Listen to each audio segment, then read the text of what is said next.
We're undergoing a soft coup, and the idea is to create a whole new set of laws and ignore the existing human rights laws and other laws under the pretext of pandemic preparedness and the biosecurity agenda.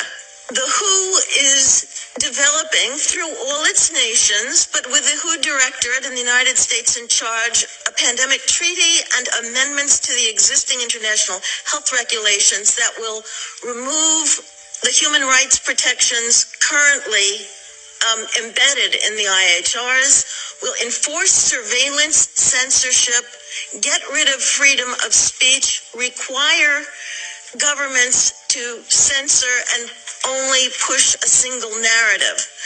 Also, we will be subject, if they can make this work, to vaccines developed in 100 days, which the organization CEPI is planning to do.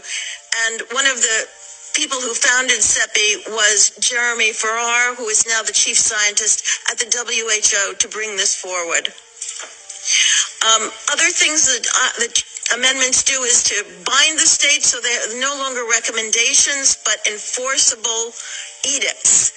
Provide a liability shield, get rid of intellectual property rights, move supplies from one country to another, enforce digital passports, and the Director General of WHO can demand that a pandemic or a potential pandemic exists. He can just declare it with no standards, and then countries around the world will have to obey.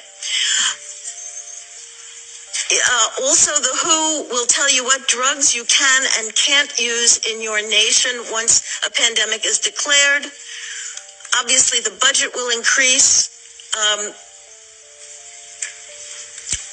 One Health is another part of this.